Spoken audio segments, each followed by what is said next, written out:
মানছি না, মানবো না। এই মোদী সরকারের ওয়াকফ আইন মানছি না, মানবো না।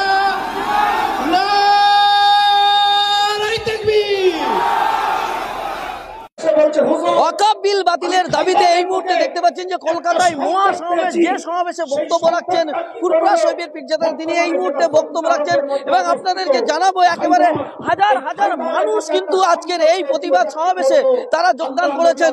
আজকে পশ্চিমবঙ্গের বিভিন্ন মুসলিম গণসংগঠনের ডাকে আজকে এই সমাবেশ এবং এই সমাবেশ থেকে রীতিমতো কামরুজ্জামান, মাওলানা কামরুজ্জামান হুঁশিয়ারি দিয়ে বলছেন এটা কিন্তু সেমিফাইনাল, আগামীতে ফাইনাল হবে। অর্থাৎ ব্রিগেডে আরো মহাসমাবেশের ডাক দিয়েছে এখান থেকে এবং এখান থেকে রীতিমতো কেন্দ্রীয় সরকারকে হুঁশিয়ারি দেওয়া হয়েছে যদি এই বিল আইনে রূপান্তরিত করা হয়, এই আইন পাস করা হয়, তাহলে কিন্তু গোটা ভারতবর্ষের রাস্তা বন্ধ করে দেওয়ার রীতিমতো হুঁশিয়ারি দেওয়া হয়েছে।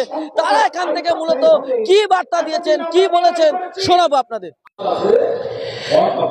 নরেন্দ্র মোদী সরকার মসজিদ, মাদ্রাসা, কবরস্থানের সম্পত্তিকে আত্মসাৎ করার জন্য সংসদে যে ওয়াকফ সংশোধনী বিল নামে কালা কানুন নিয়ে আসতে চাইছে বা এনেছে, তার বিরুদ্ধে জোরদার প্রতিবাদ দেওয়ার জন্যে পশ্চিমবাংলার মানুষ যে আওয়াজ তুলেছে, এই আওয়াজটাই হচ্ছে আজকের বলিষ্ঠ আওয়াজ।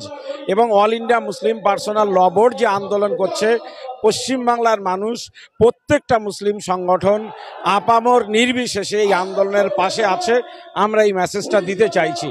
একইভাবে আমরা রাজ্যের সরকারকে বলবো যে ওইসব বয়কটের নাটকের দিকে যাবেন না, চোখে চোখ রেখে বুক চিতিয়ে সংসদের মধ্যে এবং সংসদের বাইরে ওয়াকফ সংশোধনী বিলের বিরুদ্ধে লড়াই করুন এবং যদি ভোটাভুটি হয় সেখানেও আপনারা এই ভোটাভুটিতে অংশ নিন।